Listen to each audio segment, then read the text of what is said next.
في الفيديو ده هاكلم حضراتكم عن إزاي نمارس التأمل أو الmeditation بشكل صح، لإن أنا باشوف إن معظم الناس بتمارسه بطريقة مش مؤثرة خالص ومش بتفيد، لإن هم فاكرين إن هم بيعملوا إن إحنا بنعمل meditation بس ما بنلاقيش فايدة، ولكن كنت بابقى عايز أقول لهم بقى أنت مش بتعمله بشكل صح، خلّي بالك، أنت لو عملته بشكل صح هتلاقي فايدة. فأنا هاعمل الفيديو ده نقعد كده مع بعض إحنا كده بنعمل meditation، وهاوضّح في الفيديو ده برضه الأخطاء اللي أنت ممكن تكون بتعملها فبتخلّيك يعني بتضيّع عليك الفايدة. أول حاجة، أول خطأ في فهمنا للموضوع إنك تكون فاكر إن أنت بتعمل حاجة. الmeditation أو التأمل مش بيتعمل. دلوقتي أنا عايزك بس تركّز معايا، إن أنت بتقول إن إحنا هنعمل meditation وأنا شايفك عمّال بتتكلم ما بطّلتش كلام من ساعة الفيديو ما بدأ. أيوه، أنا عايزك بس تركّز مع صوتي، والأهم ركّز في الفراغ ما بين كل كلمة والتانية. يعني نعتبر ده كده فيديو إرشادي لإزاي نمارس التأمل بشكل صحيح.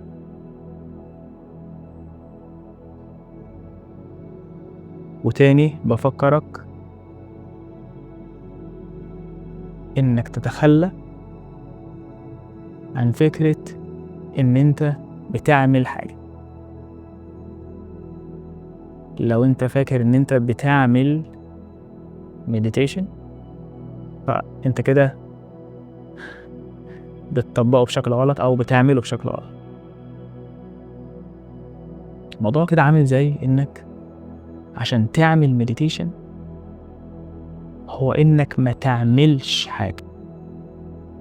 يعني تقعد فترة تتفرّج بس على نَفْسك من جوّه، على كل حاجة بقى. وده الغرض على فكرة من أي طريقة أو أي technique. لمّا آجي أقول لك مثلًا ركّز على نَفَسك، الغرض من كده إيه؟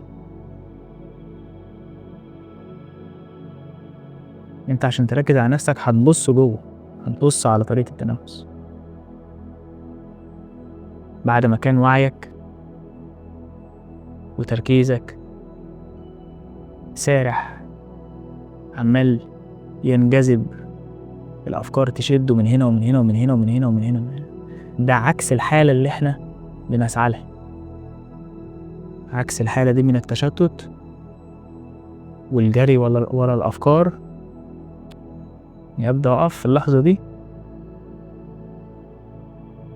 وأبقى قاعد في اللحظة دي بس، ومحافظ على تركيزي في اللحظة دي بس، وما فيش لحظة دي من غير تنفُّس. أنت كده بتتنفّس، فده مربوط بده. علشان كده دايمًا يقول لك ركّز على نَفَسك.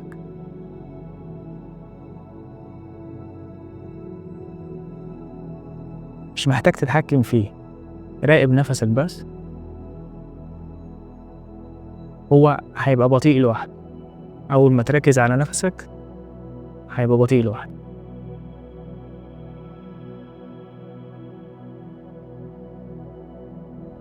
هتيجي لك طبعًا أفكار كتيرة تقول لك أنت محتاج تعمل حاجات أهم دلوقتي،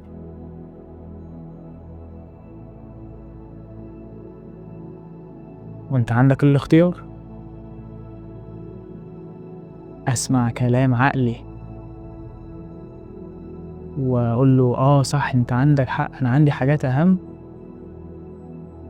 والّا أسمح للفكرة دي إنها تعدّي وتروح.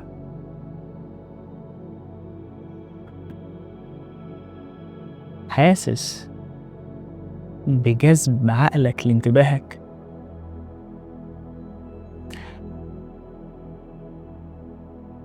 يعني حاسس إن عقلك عمّال يجيب لك أفكار تشد وعيك أو تقول لك تعالَ، تعالَ أنا مهم أكتر، تعالَ بس معايا.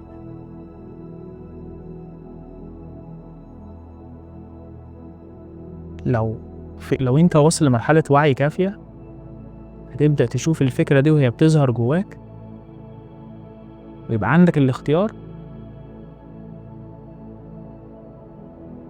إنك ما تنجرفش وراها. ده في اللحظة دي إن أنا شايف عقلي، ده اسمه مديتيشن. هو ده التأمل، إن أنا شايف اللي بيحصل جوه. مش معناه خالص عدم التفكير. احنا زي ما قلنا الفيديو اللي فات، الحالة من عدم التفكير دي بتظهر لوحدها، انت ما تقدرش تعملها بشكل واعي، ولكن الممارسة لما يكون ده أسلوب حياتك هتخلي الحالة دي هي طبيعتك أصلا. حالة من عدم التفكير جا منين؟ جا إنك مرة مع التانية بتشوف عقلك هو بيشد انتباهك، وانت تحاول على قد ما تقدر إنك ما تنجرفش وراه، إنك تبقى في اللحظة دي واعي أو منتبه. فمش لازم تبرق كده ولكن أنا بطبق معاك دلوقتي، فاللي أنا بعمله أنا بحاول أشرح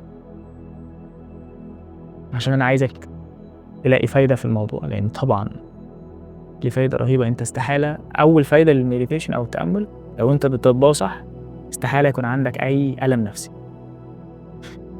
ده فيه فوائد تانية. ده أول حاجة، ده علاج شافي نهائي لأي ألم نفسي. بس الفكرة زي ما بقولك إنك تطبقه صح.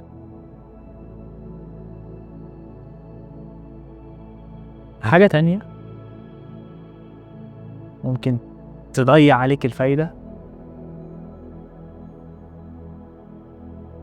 وهي إنك تفتكر إن لو عقلك ضحك عليك وسرحت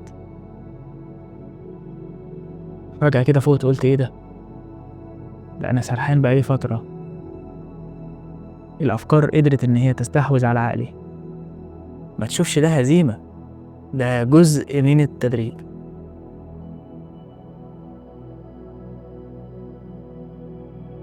يعني ده مفيد برضه. تمام، إيه ده أنا فوقت. لحظة الفوقان بعد السرحان والله حلو. يعني لما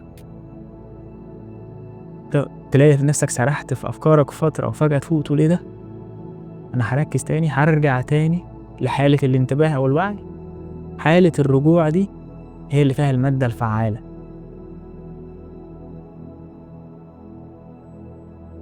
فأنا باصص على عقلي، وفي الحالتين أنا كسبان.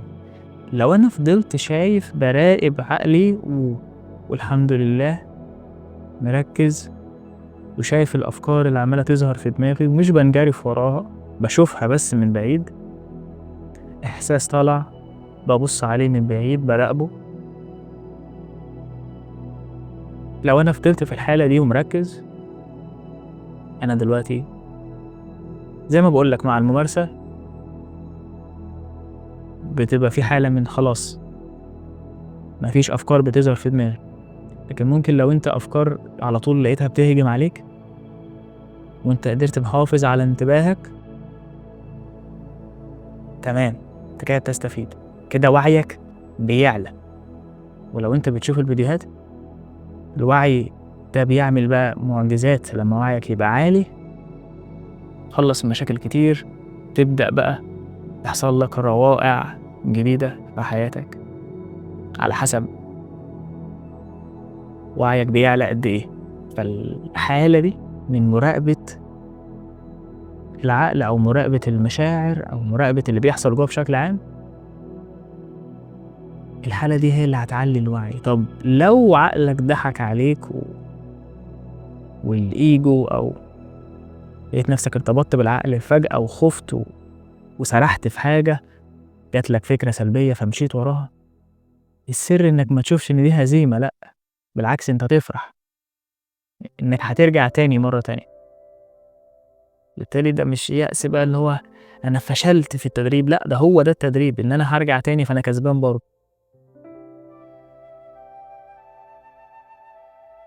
فأنا قاعد مستني عقلي يا ترى عقلي هيحاول يطلعني من الحالة ديّة بفكرة إيه؟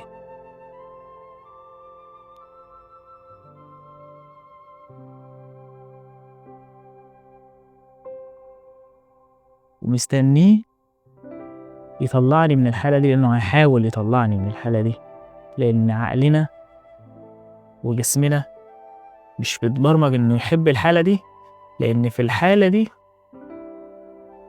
خلاص فيها نهاية الإيجو أو نهاية سيطرة عقلك عليك، فأكيد دي حاجة عقلك مش حاببها، بس فيها السلام الداخلي الدائم والاستشفاء، كل الكلام الرائع ده. وهنا نلاحظ حاجة، إن ما بقاش ضروري إن أنا أقول أنا هاعمل مديتيشن في وقت معين في مكان معين، لأ ده الموضوع طلع أسهل من كده. يعني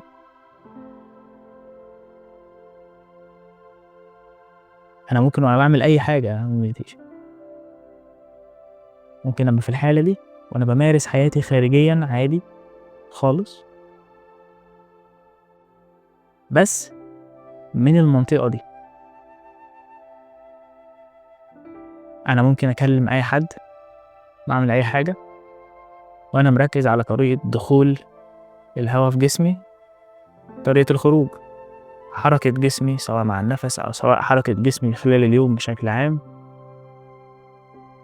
أنا وأنا بتكلم دلوقتي سامع صوت العصافير رائع جدا، منتبه بركز مع تنفسي، فأنا بعمل مديتيشن من خلال فالفعل الخارجي، يعني مش محتاج إن أنا أقعد أعمل كده ولا أقعد أعمل إيدي كده خالص، بالعكس.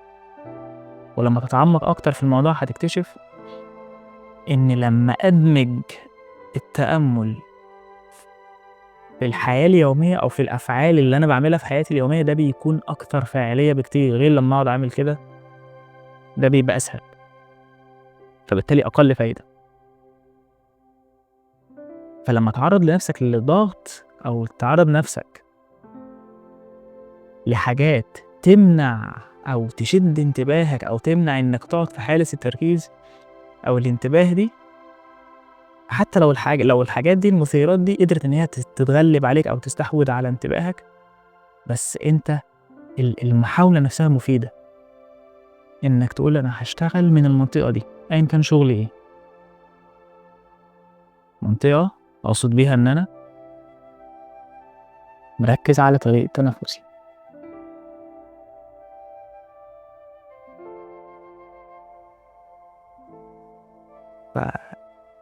فسرحت، ارجع تاني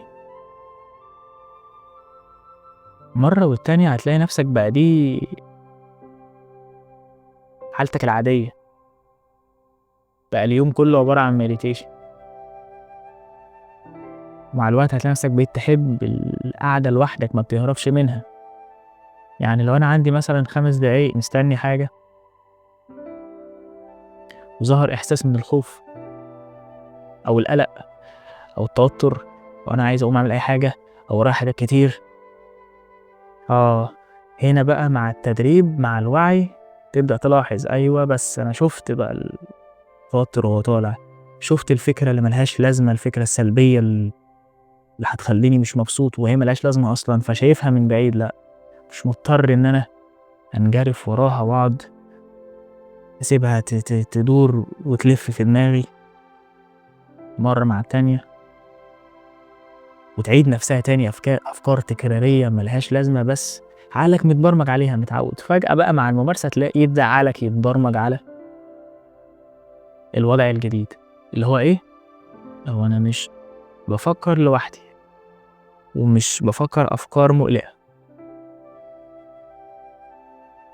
فبقيت أنت بتبرمج عقلك على طريقة جديدة في الحياة. فأنا قادر في وقت لو لقيت نفسي قلقان أقعد مع القلق واسمح له إنه يطلع عن طريق إن أنا أحس إن أنا قلقان وأنا شايف ده ومتقبل ده. لما تكون واعي ومنتبه لحاجة فأنت متقبلها، فأنا مدي كل إحساسي للمشاعر دي أيا كانت هي إيه، ساعتها تبدأ تنفس عنها وتروح، غير لما تحاول تغطيها أو تعمل حاجة تسكن أو تخدر الألم ده.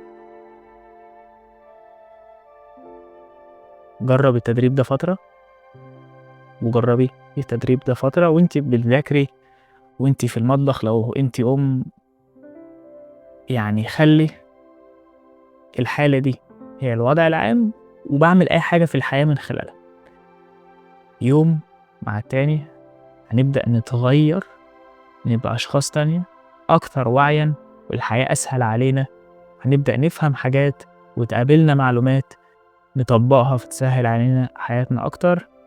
أنا نادر رجب، وقولولي لو سمحتم في التعليقات لو انتوا حابين إن احنا نعمل جلسات زي دي أكتر. بشكركم جدا جدا على المشاهدة. أنا نادر رجب، أشوفكم على خير الفيديو اللي جاي، وسلام.